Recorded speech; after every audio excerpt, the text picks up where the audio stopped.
BYU Sports. This is BYU Sports Nation, presented by the BYU Store. Simulcast on BYU TV and BYU Radio. Now live from Studio C, it's Spencer Linton and Jarom Jordan. BYU Sports Nation is live, your day-to-day play-by-play back in Studio C, presented by the BYU Store, official outfitter of BYU fans everywhere. It is Tuesday, September 6th. Wherever and however you're connected, always great to have you with us. I am Spencer Linton, teamed up alongside a man who I believe is going to whisper all week long because of something Fesi Sitake said. That's right. We got to be quiet because on Saturday, that's when we bring the noise. Fesi Sitake, wide receivers coach. Cougar Nation, if you have not gotten tickets to this week's game, lock it up. If you have tickets, don't say a word from now until game day. It's a verbal fast. Save your voices. Let's make this the loudest atmosphere LaVell Edwards Stadium has ever seen. Can't wait to see everyone there. Hashtag Go Cougs. Fesi, it will not be as loud as the Utah game last year. I'm sorry. That was an incredible performance. Can it approximate that is the question, because that was an unbelievable night. We can always try to emulate, like, the greatest. That's what I do every Sunday. But it's tough. You're right. Like replicating that atmosphere in the home opener. It was amazing. Yeah. No, he's right. I think this can be this massive game, right? First top 10 team in Provo. We think they'll be top 10, right? Waiting for the AP poll to come out. Since Wisconsin in 2017. It's been 5 years. It's been a minute. Okay. Yeah.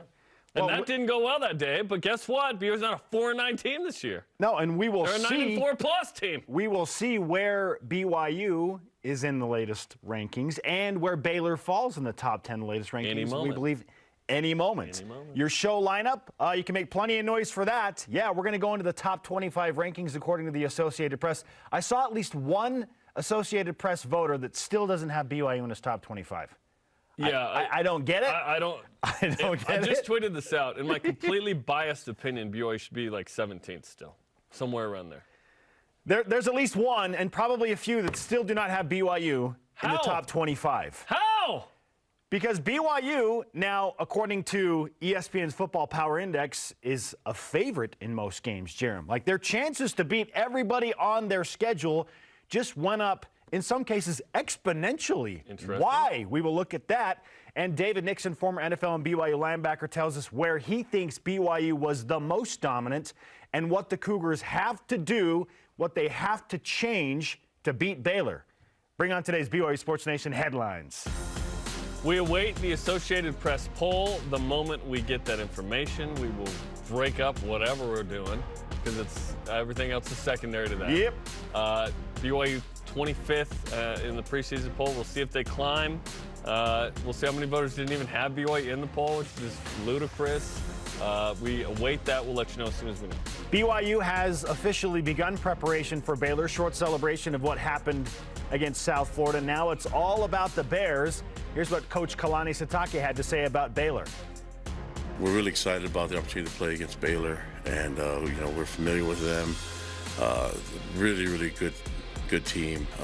Obviously ranked, and they're the standard for the Big 12. They're the champs, they're the conference champs, and we get to have them here in Provo. Really excited for that game, and excited to see how we match up from our game against them last year to now. Yeah, no, we're excited to see that too. How different is BYU against Baylor this year compared to what the Cougars took to Waco last year? And how different are the Bears compared to what they put on the field last year? How much talent did they lose? And how much does a crazy home atmosphere matter? Yeah. The Vegas experts say 3.5 points favoring BYU in Provo. There you go. Okay, let's hope it's at least one on Saturday. Well, yes. Cougars in the NFL. Kairos Tonga signs with the Falcons practice squad after being released by the Bears. So what's up, Tyler Algier? You got a new roommate, it sounds like. Also, is Kairos married? Maybe not. Also, Zach Wilson is named a Jets captain on a. So I believe Kairos is the 17th BYU Cougar now on an NFL roster or NFL practice squad right now. Good number. 13 made the 53. And then a handful of guys on the practice squad. That's great. That's a good number, man. BYU women's volleyball still in the top 10 at number 10 in spite of a 3-1 home loss to Pitt. Second lowest hitting night of the season, just 260, Jarom, but they have a bounce-back opportunity on 2 major occasions this week. They're going to take on a couple of top 10 teams. BYU can bounce back in a major way if they can just get a split this week, you would think. Number 5, Georgia Tech up first on Thursday at 6 p.m. Eastern. Number 8, Ohio State. I mean, that's big time. Woo. Also big time. A guy I saw at the Killer Concerts last Tuesday night, 1 week ago. Connor Mance wins the USA TF 20K. 20K! New Haven Road Race, time of 59:08. I told him, way to summon your Brandon Flowers concert energy. Listen. It was only a kiss! You can go to a concert, and then you can go win a super awesome race and make a bunch of money as an incredible athlete. He did both. Yeah, like it's He did both. Whatever, doing his thing. BYU men's volleyball setter Heath Hughes is in Maceió, Brazil with the United States Collegiate Beach team for the World University Championships. That's pretty cool. That's cool, man. And it's winter down there. He told me it's 80 degrees. It's 80 degrees right now. Mm-hmm. In the winter? Maceió is in the northeast. It's very hot. In the winter. I was down that. south in Porto Alegre. It was. I could see my breath in one area. One of my companions was from Manaus, and he acted like a kid that had seen snow for the first time. Like, it was awesome. All rise and shout. It's time for What's Trending. You're talking about it, and so are we. It's What's Trending on BYU Sports Nation. What's Trending presented by Tim Daly Ford, part of the Tim Daly Auto Group serving Utah since 1968. Jarom, I'm going to yield to you here for the first topic of the day. Yield? Yield. Yes, you're going to, I'm super excited to discuss these numbers. You're a so numbers excited. guy. You want to answer first. You're a numbers guy, and I do want to answer this first. I'm also a human being. After seeing Week 1's ESPN's Football Power Index, they adjusted their numbers. So let's break down some of these numbers, see what we think. Notable changes include BYU now below 50% win probability in only 2 games, Notre Dame and this week against Baylor. Okay. The Oregon game went from 26% to 52%. Excuse me. Arkansas up 12% from 46 to 58. So with this new information, and notably, Baylor, it stayed the same. Notre Dame went up 9%. Have your season expectations changed based on these win probability increases? I want to say, BYU is for sure going to win 10 games in the regular season now, but I'm still at 9-3. I feel better about 9-3. Yeah, I have that same idea. Yep, stronger. I just feel better about 9-3. I'm feeling way better about the Boise State scenario, and it's they were so bad. They turned it over a gajillion times. They pulled the greatest quarterback in college football history, according to Boise State, Hank Bachmeier. They got lit up. They didn't. They looked like a very mediocre, middling Mountain West Conference team. It was weird. Yeah, Oregon State's improved, but still, Oregon State, by the way, one side of their stadium is being finished and renovated, so all the fans were on one half of the other half. It was weird. This makes me feel better about BYU sweeping through the group of 5 opponents. Because we talked a few weeks ago about, there's typically just like one group of 5 loss in there. It's only happened a couple of times in the last couple of decades where BYU has gone undefeated against all their group of 5 opponents. This is the opportunity. This year, with this team, as experienced as they are, if Boise State is down, and East Carolina might be better than we expected, but they got to come to Provo. They should have won that game. At Liberty is sneaky, but they don't have Malik Willis. 70% chance for BYU to win at Liberty. Now, that was like 51% when the season began. Yeah, that's the game where really who cares about that game? No, so I feel better about BYU sweeping the group of 5. So now I'm kind of like, BYU 9.5 wins. That's kind of how I feel. Where you're, leaning on maybe 10. Yes. It all depends, honestly, on Saturday. And we'll address this more as the week goes on.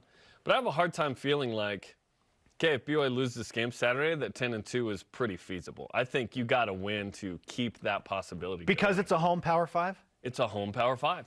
Baylor's really good. I think it's hard to know. I think Notre Dame's the best team on the schedule right now still. Despite, I thought they played pretty well against Ohio State. Sure. Ohio State's good. Some people would argue that Arkansas is even better than Baylor. That's the conversation in my mind, at least. I'm talking to myself, apparently. Baylor and Arkansas as the second best game. Got to win one of those. Those are going to be tough. Oregon is interesting, too, because Georgia would have crushed almost everybody. There are only a handful of teams that would have given them a game in that scenario. In Atlanta, can you imagine, BYU coming off a natty playing someone in Salt Lake? They would have just crushed a fool, you know? I'd like to think that BYU wouldn't lose by 46 to Georgia, though. I would hope so. The goal for BYU at SEC teams on the road is just cross the 50. That's just, well, let's start there. It hurts. With 2017 painful. LSU. But that was a bad BYU team, right? This team is the exact opposite of that. So I don't really change my expectations.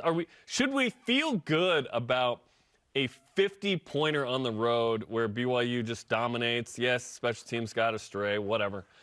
And some of the opponents performed poorly over the weekend. Some performed well, but you look at Boise State and Oregon, you go, interesting. Those games feel more winnable.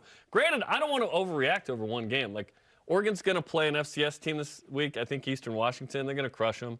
And then BYU rolls in there.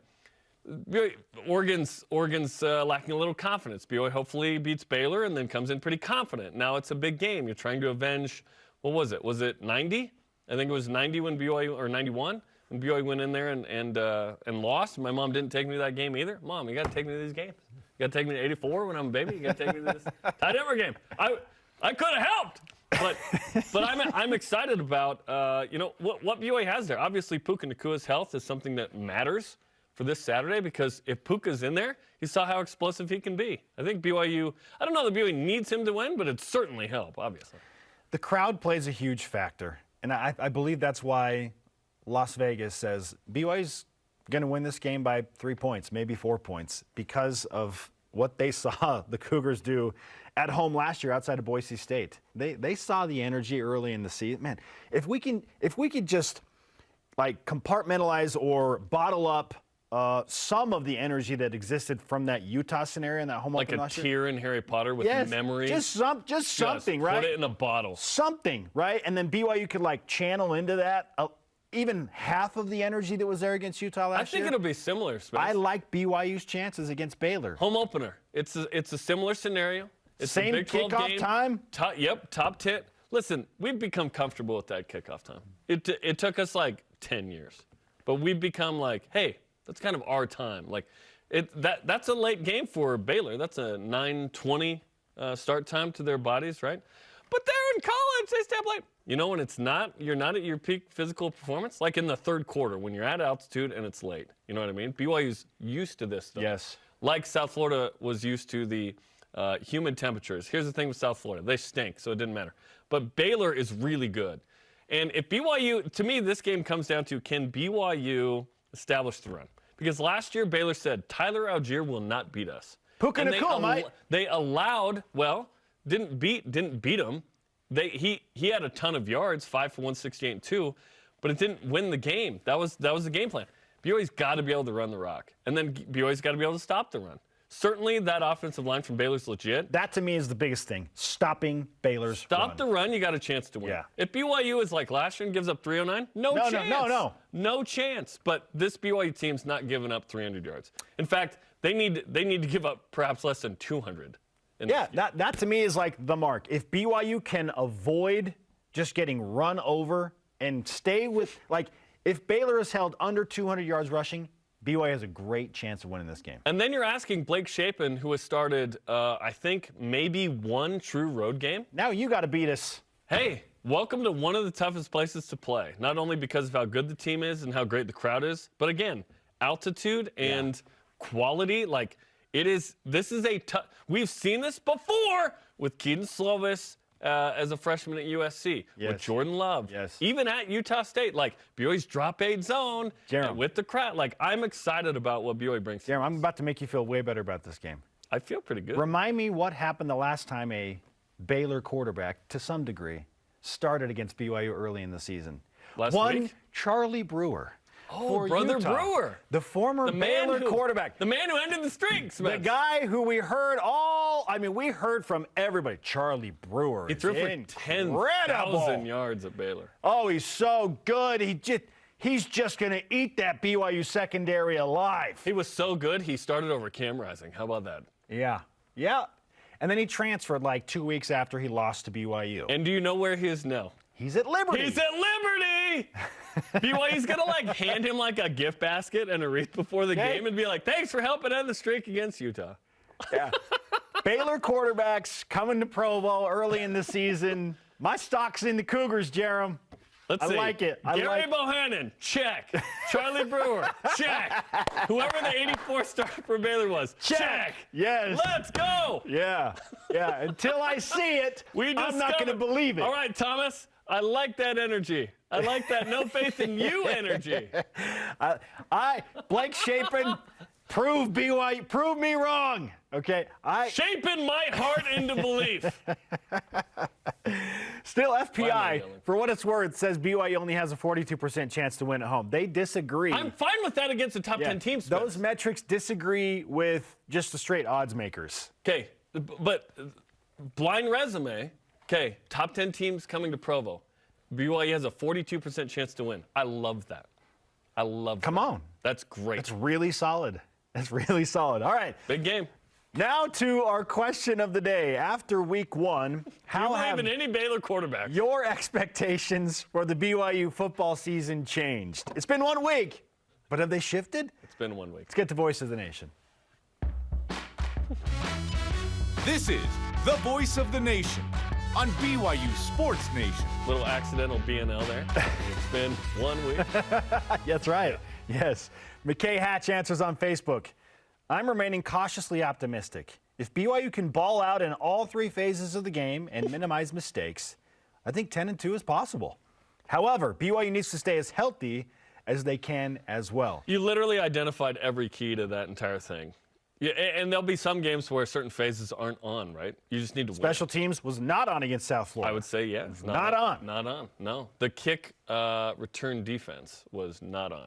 But it was okay. BYU's up 38-0. It did not matter. Even your boy Ryan Rico hit a 35-yard punt. He looked human just so the rest of the team could feel like they had a shot at being the best player on the team. Baylor quarterbacks having a lot of former or current Baylor quarterbacks on the schedule, Jeremy, is a huge key. More Baylor quarterbacks. And RG3 is on the call for Baylor quarterbacks. It's all about the Baylor quarterbacks. Coming to Provo. Yes. Check out BYU football's Kalani Sitake tonight, 8:30 Eastern Time on the BYU TV app as Coach Sitake, Keenan Peely recap the South Florida game, preview the matchup with Baylor, plus a brand new Deep Blue with Chris Brooks running not only into the end zone but into your heart, and the film room with Max Tooley. And does BYU really need to beat Baylor to feel good about a 10-2 mark this season? Does it come down to that? We'll ask David Nixon what he thinks next. This is BYU Sports Nation. This portion of BYU Sports Nation is presented by the Tim Daly Auto Group, serving Utah since 1968. Welcome to a partnership where customer experience comes first. It's our focus. It's your expectation. We provide support to those that go the extra mile for all of us. Supplying products, training, and service for generations. Learn more at bradyindustries.com.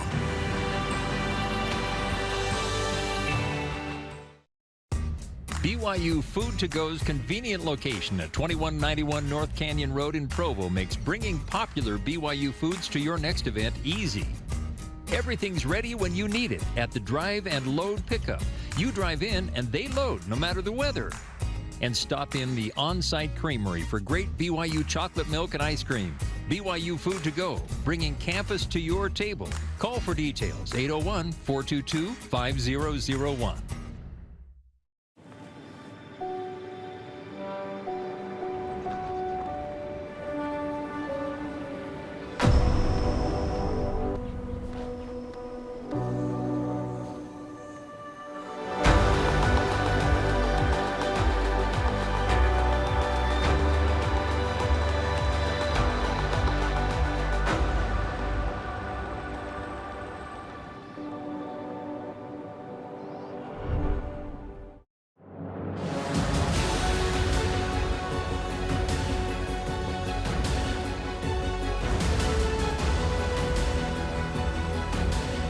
We know you aren't fair weather fans. And neither are we. Watch on our free BYU TV app. Rain or shine.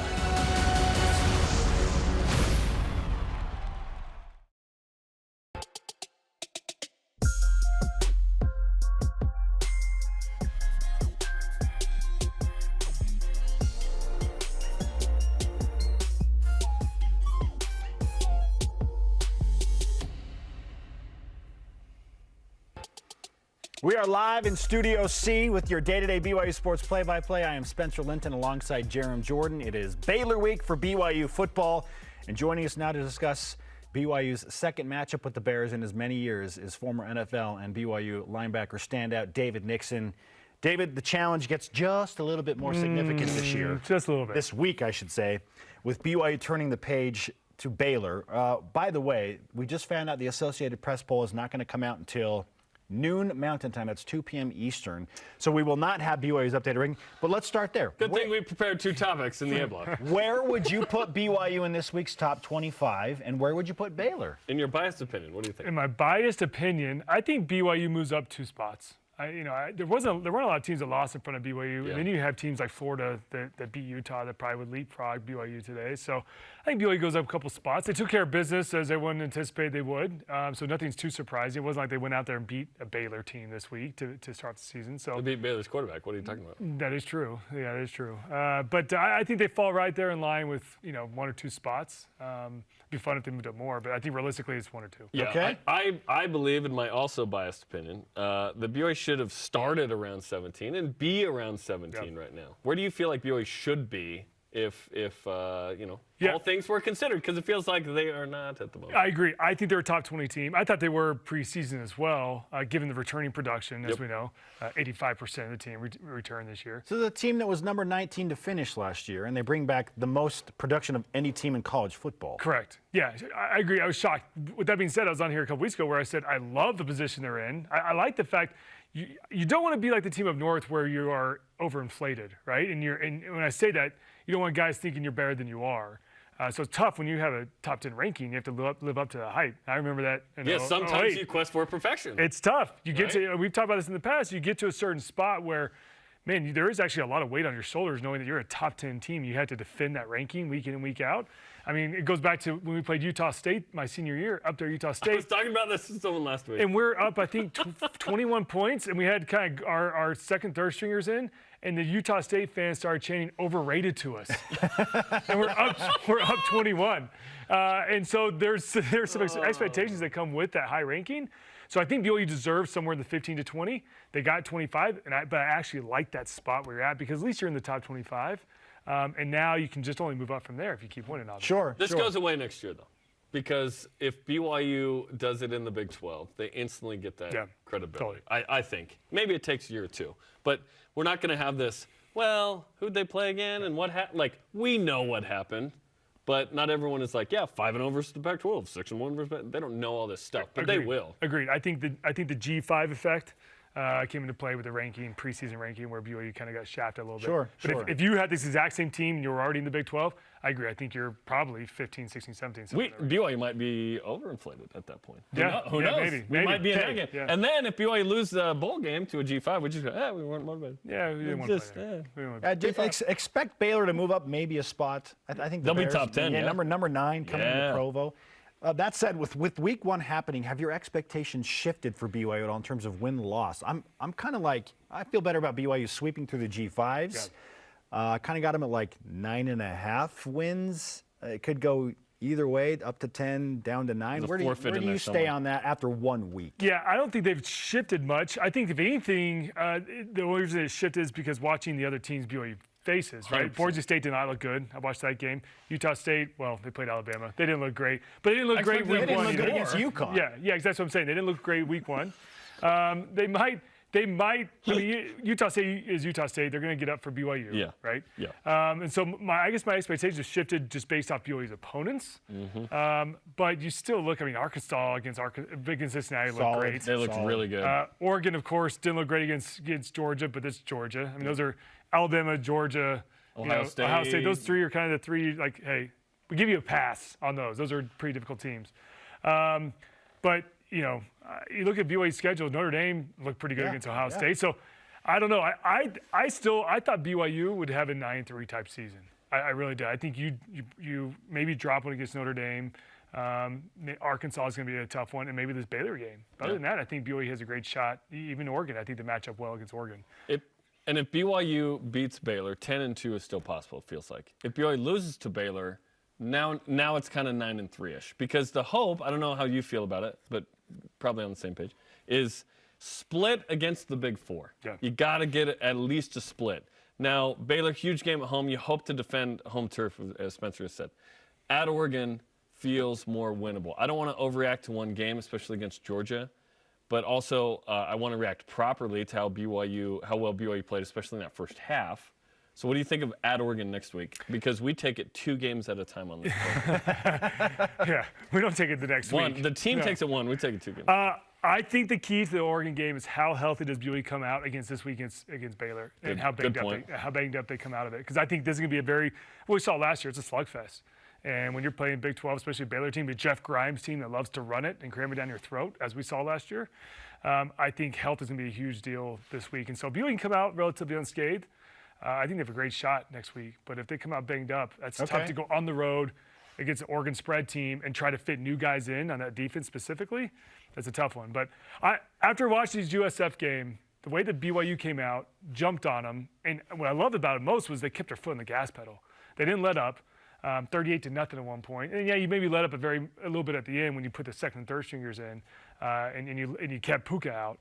And special teams was the real issue in this game. 2 of those scores are directly and mostly indirectly off 2 great kick returns, of course. Totally agree. And that was something that, Kalani and I think Ed Lamb and the rest of the coaching staff are looking at. And, that's something they've done for years, where they try to put the ball in a corner to pin the return team between basically the hashes and the sideline, and they try to put it on anywhere from the goal line to the 5-yard line. Try to pin them in that corner, and they feel like the pursuit team, the coverage team, can get down there and stop them before they get to the 20 or 25, right? Sure. But this is one of those. You go back and watch the film. We'll break it down on AFR. There were a lot of really bad angles, which is kind of expected in week 1, right? A lot of bad angles, a lot of missed tackles, and a couple of guys just kind of being too lax. And giving up ground. And that guy is legit, Dude, Brian Batty. Yeah, Brian Batty. He's legit. Returning first-team All-American kick returner. So it was probably, up 38-0, I'm fine with this. Yeah. Because you used it as live action to defend one of the best. Yeah, and Kalani told me it's probably my fault because I was like, no, this is a really good kickoff return. You guys need to figure out how to cover against these type of teams. I'm fine with that. In that scenario that happened, I agree. If the game's tied, no way. No way. You're kicking out of bounds, or kicking out of the back of the end zone. Or out of bounds, depending on how much you respect them. With what happened, out of bounds is probably better. Give them the ball to 40. But no, I overall, I went back and watched the game again last night. Overall, everything was clicking on all cylinders, which is exactly what you want in week 1. Typically, there's rust you have to shake off. But this year against USF, they came out firing, especially after that delay. That delay is tough. Sure. Because that's the worst. Especially when you're the visiting team. Home team, you're familiar with the stadium. You kind of feel like it's your home, so you can kind of relax a little more. Visiting team, it's all new territory, so you're kind of uptight, and it's a tough one. David Nixon is with us on BYU Sports Nation. Did you learn anything about BYU's defense that you didn't know before? Did you see anything that was a little bit different than maybe you expected? No, I thought they performed the way I thought they should, especially with all the guys healthy, right? I did see a little more man-to-man in that game, which BYU frankly got burned a couple times on some cover zeros. So we'll break that down as well. But all in all, I thought they came out and played. Keenan Peely was on fire. Peyton Wilgar had some fantastic plays. The D-line had some good surge. When you look at the line of scrimmage, BYU's playing on their side of the line of scrimmage, which is obviously the key to the game. And then they created turnover. So I thought all in all, and then also USF was 1 of 4 on fourth down. BYU did a great job of those are quote unquote turnovers as well. That's an area that BYU struggled in last year, getting off the field on 3rd and short and 4th and short. Yeah, BYU offensively 2 of 2. They were 100% on the day. So it was to do like inside your own 45. Yeah. Which was gutsy. And you know what? Sure. When you look back at that play call and the fact that BYU Kalani decided to go for it, I love it. Because that's sending a signal to your team as well. Guys, we can do this, right? I got confidence in you. And it's sending a signal not only to the offense, but also to the defense. Defense, I know that if we don't get this, I know you guys can step up and stop them. And offensively, I got faith in you. Let's go. I got confidence. Get those 2-3 yards. Or you're just like Caleb Hayes, if you missed the story yesterday. He grabs his helmet, puts it on. They get, hey, defense, get ready. We're going for that 4th and down. It happened twice. And he's like, I'm not putting on my helmet next time. I trust my offense. It's a waste of energy. Conserve the energy. Did you ever withhold putting on your helmet thinking Max is getting the first down? All the time. All the time. I'm serious. They'd yell like 3rd, 4th down alert. And I just be like, I mean, it's 3rd and 4. We're like 100% on the season with this number. Dennis is going to catch up for somebody's going to get open. Harvey, come out backfield. Like, I'm not worried about this at all. You literally didn't move. You're just on the bench. It's warm over here. I mean, also, you have to know the guys are yelling, hey, 3rd down, 4th down alert. Like, they're kind of annoying. So it's like just be quiet. I can see the game on the Jumbotron. I don't need you to remind me. I'm aware what down it is, okay? I don't know a lot, but I know that. Yeah, that's funny. Okay, so with Baylor, where do you feel like BYU perhaps has some advantages? Because last year was tough. BYU gave up 309. They were on skates defensively. They stopped Tyler Algier. It was a run versus run defense game. Do you feel like it's that again? I think it is, but I have more confidence going in this year knowing the guys are healthy. I mean, you look back at last year, no Keenan Peely, right? Peyton Wilgar was banged up. Guys were already banged up at that point in the season. And so I have much more confidence knowing that our horses are back in full strength compared to last year. And frankly, one more year of experience and film going against a Jeff Grimes type run team, right? And so, you look at the numbers offensively, BYU and Baylor put up almost identical offensive numbers. They're both 570, 80 yards. They're within like 10 yards of each other, what they did against their opponents this last weekend. And so I think it's going to be an offensive slugfest. But defensively, I think this BYU defense is ready for this test. Okay. Just given what they did last year and also in week 1 and having all the guys back. I'm with you, man. I feel like stop the run. Stop the run. You have win to. this game. I mean, that's always the key, but specifically against Baylor and a Jeff Grimes offense, you have to stop the run. That's where they hang their hat on.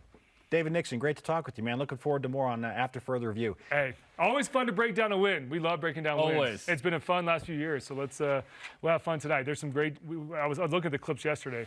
There's some fun clips we're going to break down. You've only broken down 4 losses since the end of 2019. Yeah, I mean, that makes up for the what was it, 4 and 8 year? 4-9. 4-9. Yeah. It makes up for that. Yeah. So that was a rough year. You 7-6. Had some fun wins. Kalani's record is outstanding in spite of the 4-9 mark. He's going for win 50. Yeah. Win 50 this go. Saturday. All right. Okay, check out After Further View tonight, 7 Eastern, as Dave Blaine and David break it down. How BYU dominated South Florida. How did they beat Baylor? Check it out tonight on the BYU TV app. Plus, does BYU's bowl fate in 2022 lie somewhere in New Mexico or even Alabama? This is BYU Sports Nation. BYU Sports Nation is presented by the BYU Store, official outfitter of BYU fans everywhere. If you're looking to build your brand awareness and increase market share as BYU moves into the Big 12, this is the place, BYU Athletics. We can provide the tools you need to make sure your company is seen and heard. BYU Athletics is where you can align your products and services with loyal fans that cheer for our Cougars. And they can also help your business win.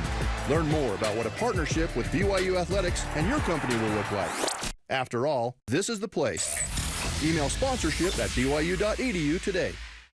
Dexter & Dexter is a full-service law firm offering a wide range of legal services. Since 1995, we have helped more than 20,000 Utahns both to navigate life's challenges and to make the most of life's opportunities. From car accidents to business law, from divorce to estate planning, we are passionate about shouldering your burdens. To learn more about scheduling a no-obligation consultation, visit dexterlaw.com.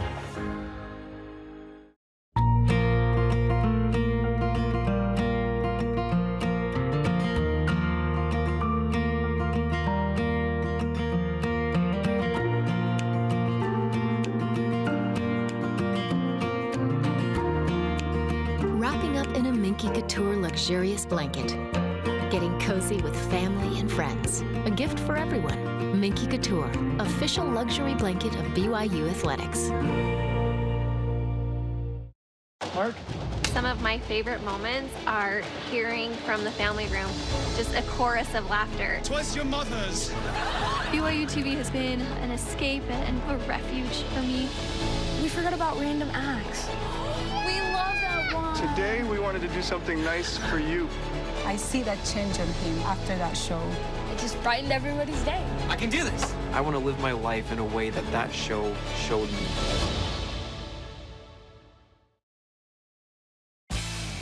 This portion of BYU Sports Nation is presented by Maersk, your e-commerce logistics shipping partner. Follow BYU Sports Nation on the social medias, Facebook, Twitter, Instagram, YouTube, and TikTok. Is that what it is? TikTok?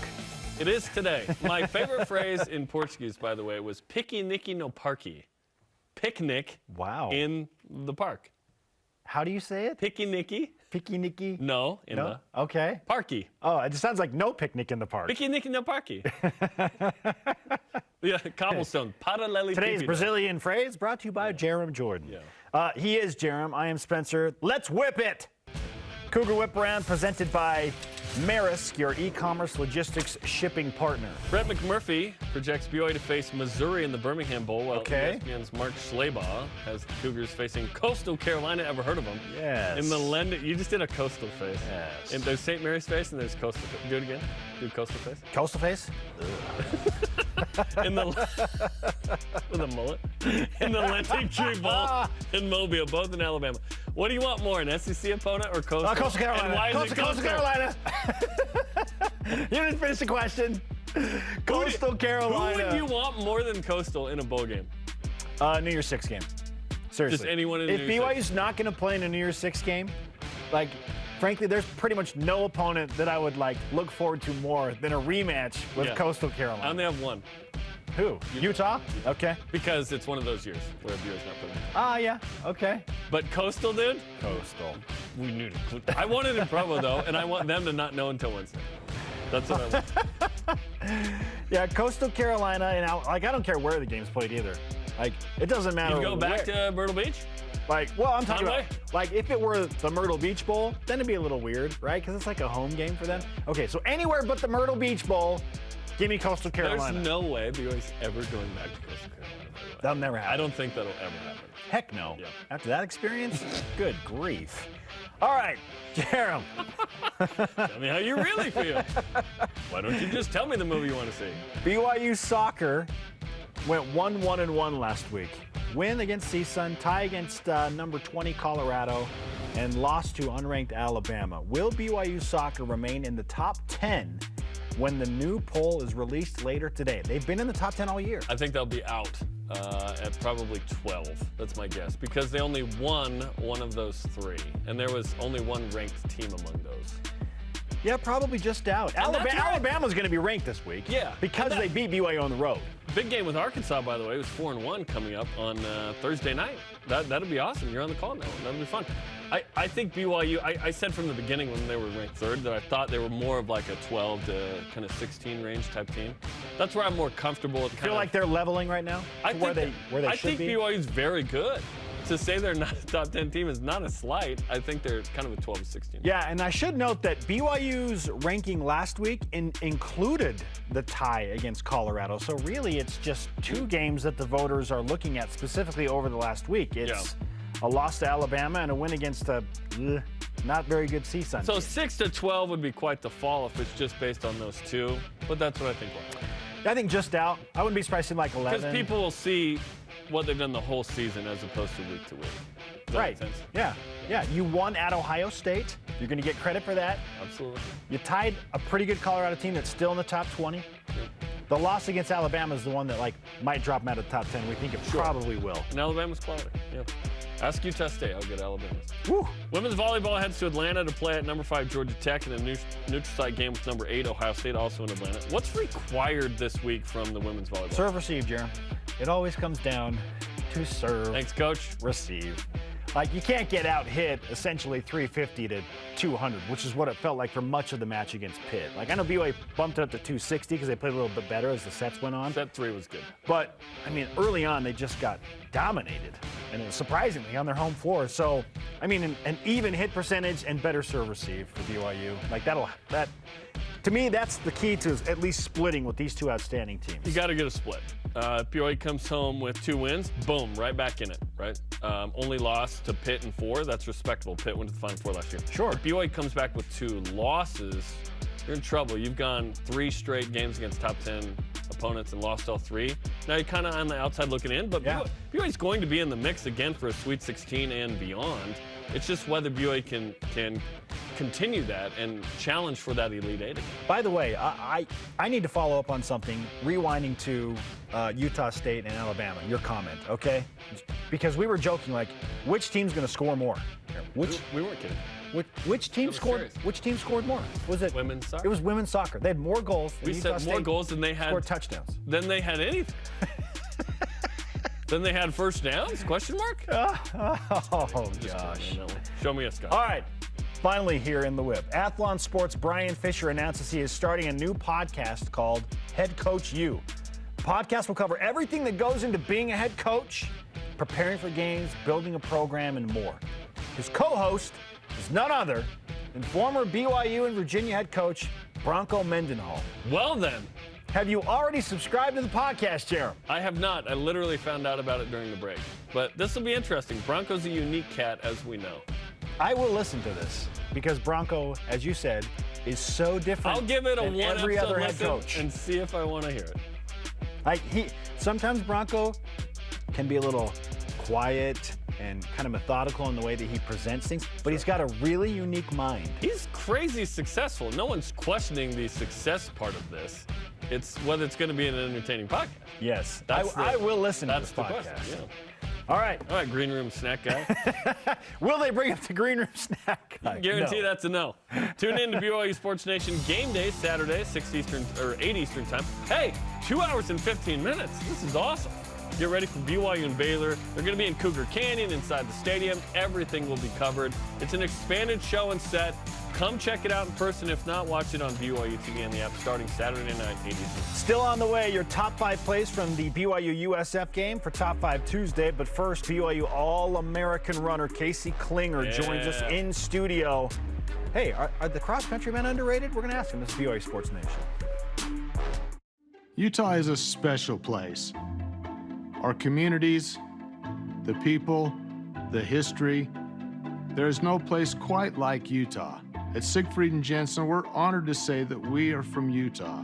We live here, work here, and when someone is injured, we're proud to say we've helped a neighbor when they've needed it most. We know Utah. At Siegfried and Jensen, we're here for you. Call us today. Tim Daly Ford in Spanish Fork sells Ford vehicles including the F-150, the pickup designed for work and play. Tim Daly Ford maintains a large inventory, providing more choices for selecting an F-150 with the power and engineering to carry and tow heavy loads. The F-150's design offers comfort, safety, and a range of options to choose from. Think Ford, think Tim Daly Ford in Spanish Fork.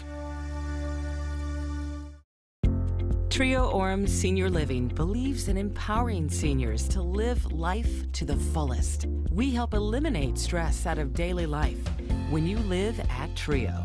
Less time focusing on housework means you can socialize at one of our many events, with safety in mind, of course. And did we mention our spacious apartments with modern amenities? Learn more about setting up a private tour at trioorem.com. This is BYU football with Kalani Sitake and Greg Wrubell. When I was younger, I was a better dancer. Don't show any more dancing. Okay, good. I think we've developed some really good habits the last couple of weeks and looking to step it up again. A lot of great things can happen when they care. Not bad. That's good stuff. Hey. Yeah, thank you for ending on that one. That was a good one.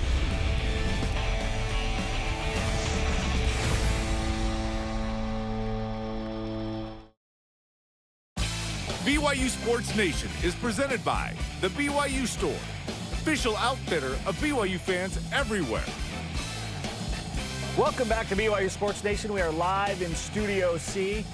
Alongside Jarom Jordan, I'm Spencer Linton. It's about time we discussed, probably the most dominant program on BYU's campus over the last 8 to 10 years. Highest ranked team right now.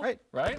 I mean, that's consistently, elite. Yeah. Everyone's like, what sport are we talking about? Unless you watched the previous bump where we said it. It is men's and women's cross country, specifically the men's cross country team today with All-American 100%. Casey Klinger. Casey, welcome. What's up, Casey? To BYU Sports Nation. Thanks for having me.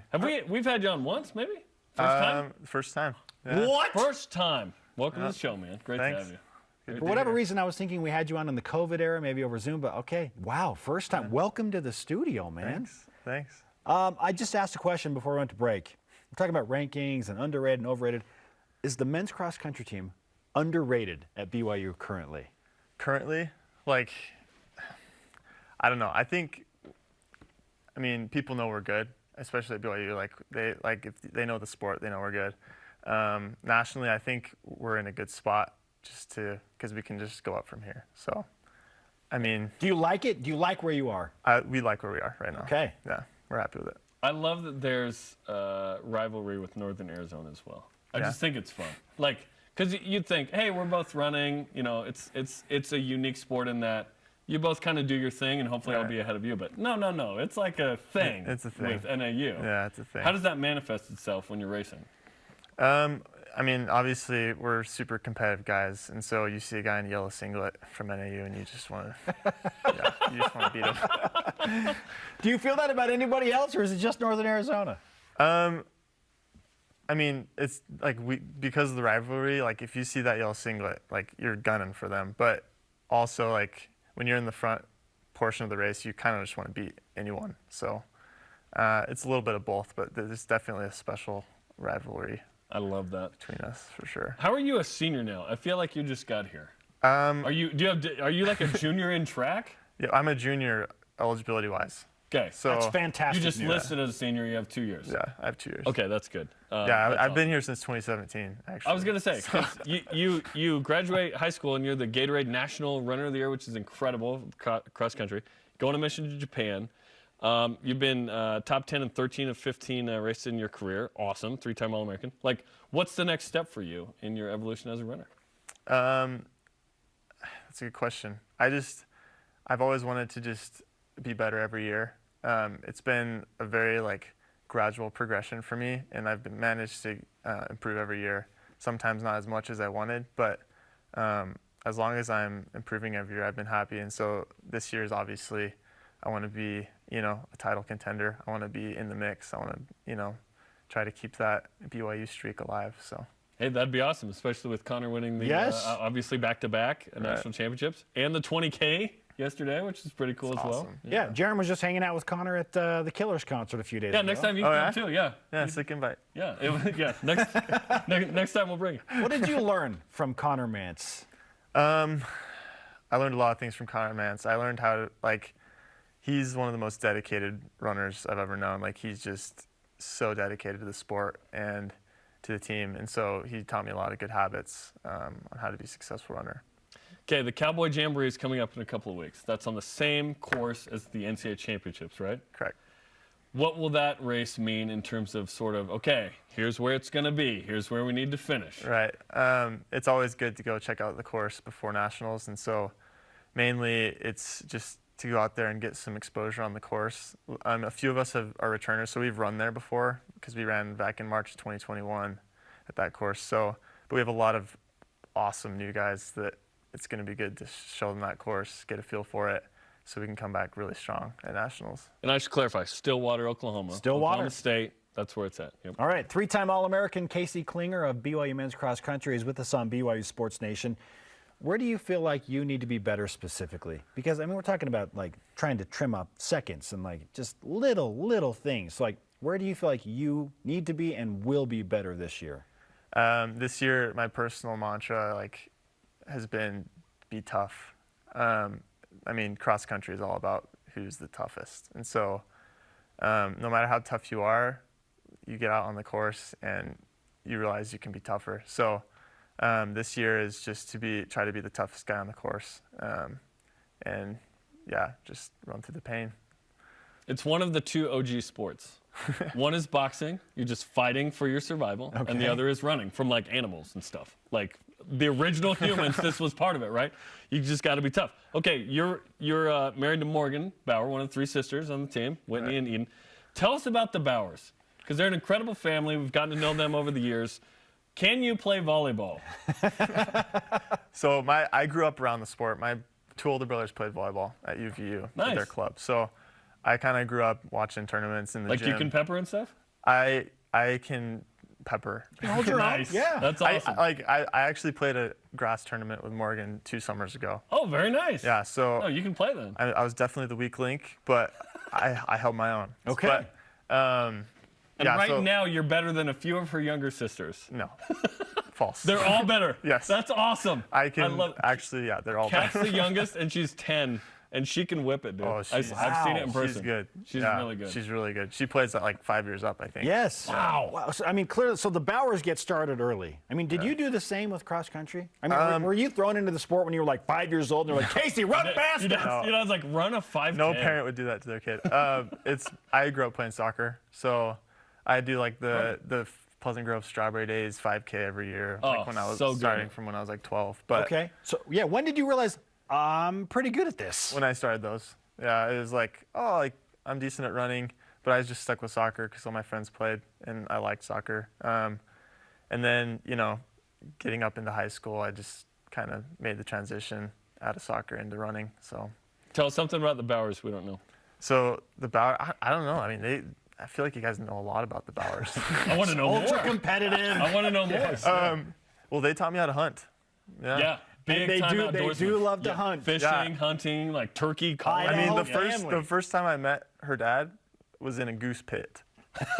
What is the goose pit? It's a pit in the ground in a cornfield, and you just like sitting there with a shotgun, waiting for geese to come eat the corn. That's where you met Danny Bauer, three-point specialist at BYU. That's scary. Yeah, I think your daughter's great. I'm sorry. What? Yeah. Sorry. Yeah. I would like to marry you. Hold on. The man's got a shotgun, and you're meeting. Seriously. Your future father-in-law with a shotgun in hand. Yeah. That literally happened, but it wasn't on a porch. Yeah, it was. That's hilarious. And I mean, he's a good dude. He's great. Yeah, He's I love Danny. So, but yeah, they taught me how to hunt. We go fishing. Like they're awesome. That's cool. Yeah. Hey, let's give you some BYU Sports Nation karma. Yeah, for good luck on the show, man. Good luck with everything. You're already Great awesome. You're a three-time All-American. This will give you just a little bit of edge. Be tougher on the course. Be tough. Let's Take go. the karma run well. It. Thanks for coming in, Casey. Thanks, appreciate it. Okay, 3-1-1 women's soccer hosts 4-1 Arkansas Thursday night, 9 Eastern time. On BYU TV and the app as well as the BYU radio app. Big game for the Cougars again. Up next, why you should never have a conversation with your father-in-law when he's holding a shotgun. Also, the top 5 plays from last Saturday's BYU win are next. This is BYU Sports Nation. Hey, Danny.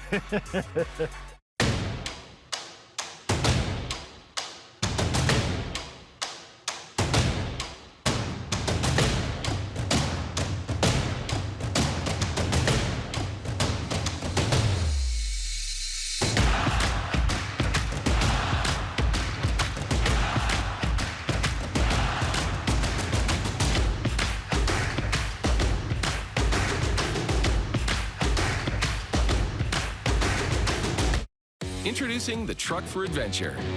The all-new 2022 Nissan Frontier doesn't compromise on power or comfort. This midsize truck was redesigned to incorporate the latest technology and designs for safety, comfort, and convenience. Plus, with up to 6,700 pounds of towing capacity and best-in-class horsepower, it's rugged enough for adventure and still safe enough to transport all your favorite people. Where's your new Frontier? You'll find it at Tim Dowling Nissan Southtown and South Jordan. I was 4 years old when I left Zambia. My dad was born in Sheila, in the south of Italy. My mom is from Slovakia. We haven't really talked about it, never, not once. My dad doesn't really talk about his life in Serbia. I just really want to know who he is. And then discover who am I.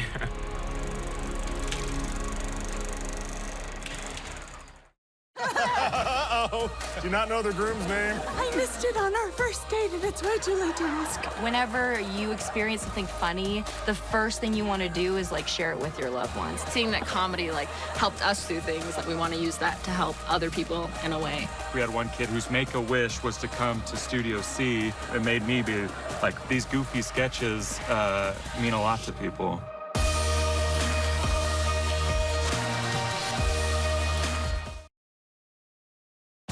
This portion of BYU Sports Nation is presented by Mountain America, the official credit union of BYU Athletics.